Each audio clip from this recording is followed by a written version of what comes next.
कोई कहे तो कि अब राशन नहीं मिलता। मैंने देखा है वही कोटेदार है और अब तमाम बेचारे को अपनी जेब से एक्स्ट्रा देते हैं, लो भैया 2 किलो ले जाओ। बिटिया की शादी है तो 10 किलो का चीनी का बोरा भी पहुंच जाता है, होता है कि बिटिया की शादी है, ये वही कोटेदार। क्यों? क्योंकि अब उनका हाथ खुला है, सरकार ने उनको दिया है, पैसा दिया है, पारदर्शिता बढ़ती है, तो वो भी जनता तक ईमानदारी से चीजों को पहुंचा पा रहे हैं।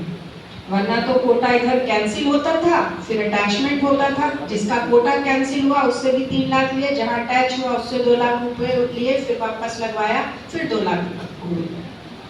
भाजपा सरकार में ये नहीं हुआ। बहुत से लोगों ने भाजपा को वोट नहीं दिया है, बहुत से कोटेदार विरोध में थे, बहुत से। लेकिन आज भी कोई फोन, कोई शोषण, कोई प्रताड़ना उनकी नहीं हुई होगी। यदा कदा छोटी मोटी शिकायतें आई हैं तो भी ये हुआ है कि उनको वार्निंग दी गई है कि भाई ये गरीब आया है, इसके साथ शोषण नहीं होना चाहिए। आप सभी यहाँ आई थिंक विधानसभा का सभी ग्राम पंचायत के संचालक यहाँ पर बैठे, ये है भारतीय जनता पार्टी की सरकार। तो जब आप विपक्ष के किसी नेता की बात करें तो सबसे पहले अपनों का चेहरा आपके सामने होना चाहिए। वो सिर्फ अपने मतलब सिर्फ अपनी ग्राम पंचायत के लोग नहीं, अपने सिर्फ रिश्तेदार नहीं, आप जिस समाज से आते हैं वो इस पूरी विधानसभा में उनके साथ शोषण न होने पाए, ये जिम्मेदारी आपकी। आप किसी भी जाति के हो, किसी भी धर्म के हो, उनका पेट ना कटने पाए, वो दलाल आकर उनसे वसूली ना करने पाए, ये जिम्मेदारी आपकी है। और इसलिए माननीय मुख्यमंत्री योगी आदित्यनाथ इस प्रदेश के लिए जरूरी है, हम सब के लिए जरूरी है।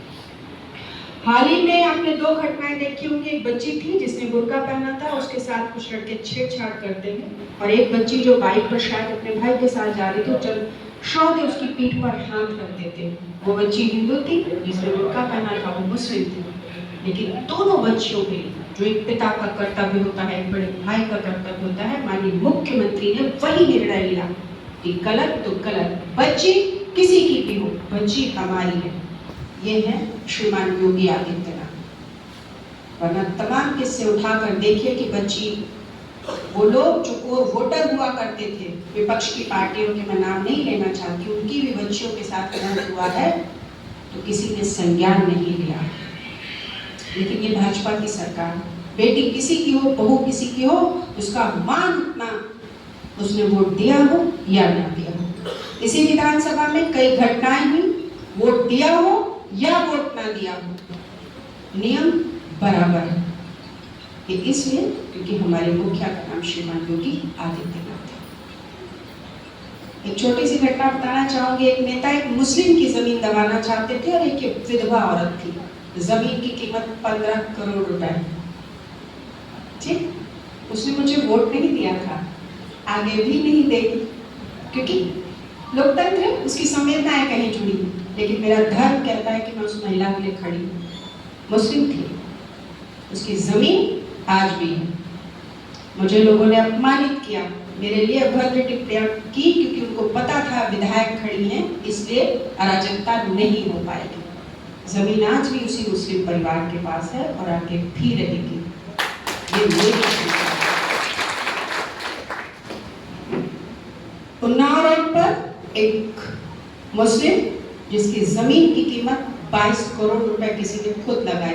भाजपा क्या है वो सुने लोग, और भाजपा का प्रतिनिधि होने के लिए बहुत हिम्मत चाहिए होती है। घूमता तो कोई भी, 22 करोड़ रुपए उस जमीन की कीमत लगाई गई। जो मुस्लिम था उसे बताया गया तुम मेरे पहले बेटे हो। कलेजा फाड़ के वो दिल्ली खुद के आगे प्रोटोकॉल में खड़ा होता था नेताजी के, मैं पहला बेटा हूँ। नेताजी ने बुलाकर कहा ये जमीन अपना खेत मेरे नाम लिख दो। उसके पैरों तले जमीन सरक गई, कैसे लिख दूं?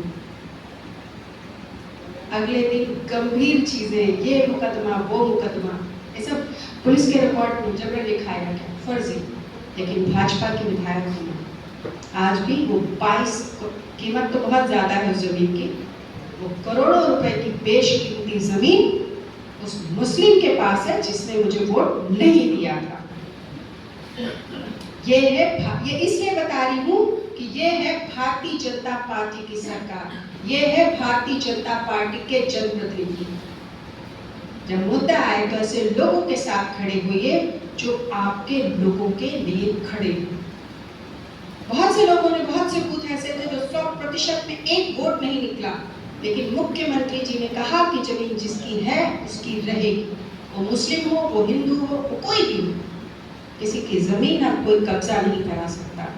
वरना पूर्व की सरकारों में इसी संडीला में कोई बाकी नहीं, ब्राह्मण, ठाकुर, दलित, पिछड़े, इवन मुस्लिम ने चाहे कितनों की जमीनें चलते हैं मुकदमे में। मैं कई बार नारायणी जी को बोलती थी ये जेडी व्यक्ति इसका ये पेपर देख लीजिए, बहुत से लोग हाई कोर्ट के मामले पहले के, लेकिन अब इस सरकार में किसी की हिम्मत नहीं है कि अराजकता करें। इसलिए जरूरी है कि माननीय मुख्यमंत्री के साथ हम सब खड़े हों, कंधे से कंधा मिलाकर खड़े हों। सिर्फ संडीला के लिए नहीं, आप हर जाति वर्ग समाज के लोग यहाँ बैठे हैं, आई थिंक धर्म के भी लोग हैं जो मुस्लिम भी हैं। यूपी में कहीं भी आपकी बहन बेटी सुरक्षित है तो उसका श्रेय जाता है माननीय मुख्यमंत्री को। ये नहीं कि यहाँ से वोट मिला तो ठीक है, यहाँ से नहीं मिला नहीं। इज्जत, बच्ची का मान, किसी की महिला की आबरू बराबर है। नियम, वोट दिया तो भी, नहीं दिया तो भी राशन मिलेगा, सरकार की योजना मिलेगी। मैं अपने कार्यकाल की बात करूं, यहाँ पर एक मंत्री हुआ करते थे, अभी भी हैं किसी ब्लॉक में। मैं पहली ऐसी विधायक हूँ जो गैर राजनीतिक परिवार से हूँ। कुछ लोग कहते हैं विधायक जी पहली, मैं बिल्कुल पहली हूँ। मेरा राजनीति का राह नहीं जानती थी, लेकिन उन गांव में सड़कें पहुंचाई हैं जहां गिट्टी नहीं पहुंची है। मेरी लिस्ट उठा कर बिना किसी भेदभाव के वहां सड़कें पहुंचाई 75 सालों में। और हर सरकार में पैसा आया, हर सरकार में पैसा आया, पैसा निकला, तो पैसा खाया किसने? और अगर जो विपक्ष के जनप्रतिनिधि ईमानदार थे तो उन पर कार्रवाई क्यों नहीं कराई? अधिकारियों पर पूछा क्यों नहीं कि पैसा कहाँ गया? लेकिन भाजपा की सरकार में मेरी निधि का एक एक रुपए, नगर पालिका में जो मेरे द्वारा रुपए लाया गया है, माननीय मुख्यमंत्री, माननीय मंत्री जी ने दिया है, वो एक एक रुपए, एक एक लाइट जाकर देखी।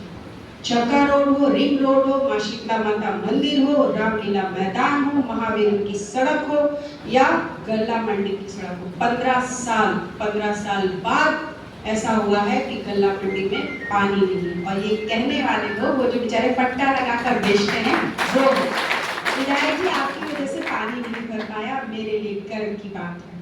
पूर्व की सरकारों में भी आप देखिए, चुनाव का वर्ष है, जिनके पीछे होंगे दो चार चेहरे दिखते हैं, और ये वो चेहरे हैं जिन्होंने जमीनें दबाई हैं, जिन्होंने भ्रष्टाचार किया है, जिन्होंने अत्याचार किया है, और थाने भी कोई नहीं जा सकता था, थाने भी चलाए जाते थे।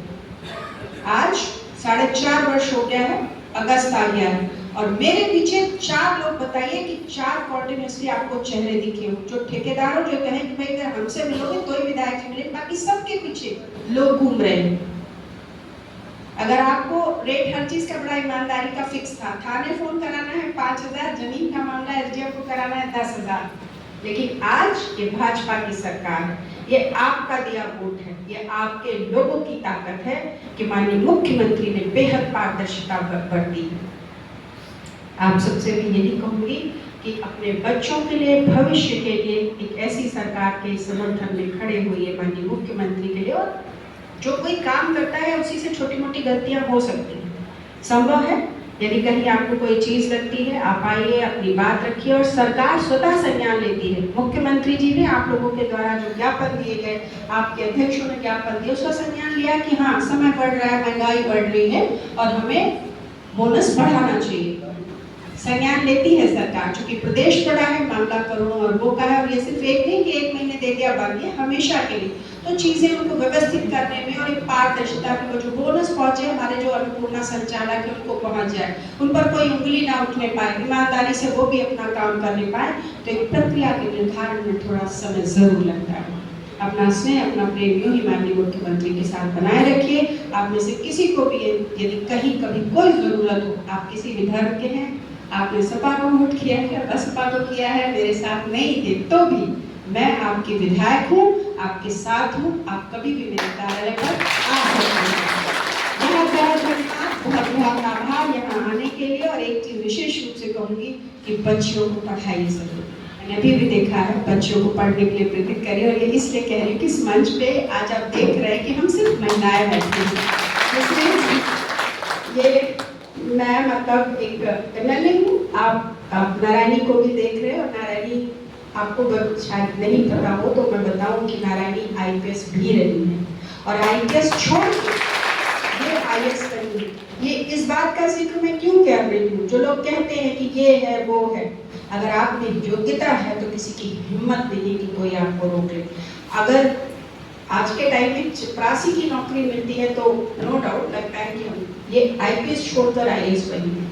आपके बगल में जो बैठी है बच्ची सी दिख रही है, ये बच्ची नहीं है, ये भी आईएएस है 2025 ये इसलिए बता रही हूँ कि आप सबको वो गर्व होना चाहिए। हम बहुत सी चीजें देखते हैं और हम अपनी लाइफ में आप में से लोग अगर ठान लेंगे ना तो यकीन जानिए आपके घरों में, आपके परिवारों में बच्चियां शिक्षित होंगी। एक छोटा सा किस्सा बताना चाहती हूँ। नागपुर में एक महिला तेंदुपात जिससे पीढ़ी बनती है। हमारी सोच अगर स्ट्रॉन्ग है तो हम इस दुनिया को बदल सकते हैं। सिर्फ सोच आपको लानी है। वो औरत तेंदुपात गिरती थी, एक बच्चा था। तो जब वहाँ पे अधिकारी आते थे, ये बात तकरीबन 35 साल पहले की, कार एम्बेसडर चलती थी, एम्बेसडर का बड़ा जलवा हुआ करता था, एक आईएएस अधिकारी आता था तो महिला दूर से देखती थी। उसने ठाना कि पूछती थी कि कैसे बनते, किसी का बहुत पढ़ते डीएम है। डीएम का उसको मतलब ही नहीं पता था।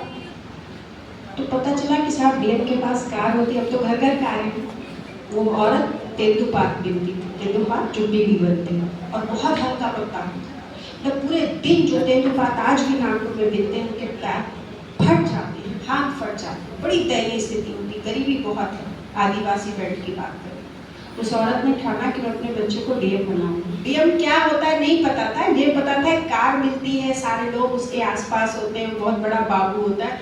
और वो बाबू भी नहीं कह पाती थी, नौकर कहती थी कि कोई बहुत बड़ा नौकर, नौकर मतलब सरकार का कोई नुमाइंदा होता है, लेकिन कुछ होता है। उस औरत ने ठाना कि मेरा बच्चा होगा, तब बच्चा भी नहीं हुआ था। उसने ठाना कि मेरा बच्चा होगा तो मैं उसको इतना बड़ा नौकर बनाऊंगी। और उसको एक बेटा हुआ। जब गर्भावस्था थी उसके बाद उसे बेटा होता है। और वो तेंदुपात बेचारी, दोनों पति पत्नी मिलते थे। गरीबी इतनी, बाद में पति मर गया, लेकिन वो जिंदगी भर उसने जोड़ा तेंदुपात और अपने बच्चे को अधिकारी बनाया।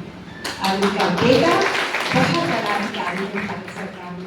ये कहानी इसलिए बता रही हूँ कि आप सब बहुत सामर्थ्यवान हैं। आप भी अपने बच्चों को, अपने समाज के बच्चों को आगे बढ़ा सकते हैं। जज्बा पैदा करिए। मैं अभी संस्कृति को देख के बहुत खुश हो रही थी, तो मुझे लगा कि मैं चीज़ बोलूँ। आप सब वो जज्बा पैदा करिए कि अगर ये बच्ची आई है तो हमारे घर की बच्ची भी कुछ ना कुछ तो एसडीएम, तो ये आईएएस बनी तो हम एसडीएम को बनाएंगे ही अपनी बच्ची को। ये आप ठान के जाइए। आप ठानिए कि आपकी बच्ची सीओ जरूर बनेगी। आप ये ठान लेंगे तो जरूर हो जाएगा। बहुत बहुत आभार। Thank you so much.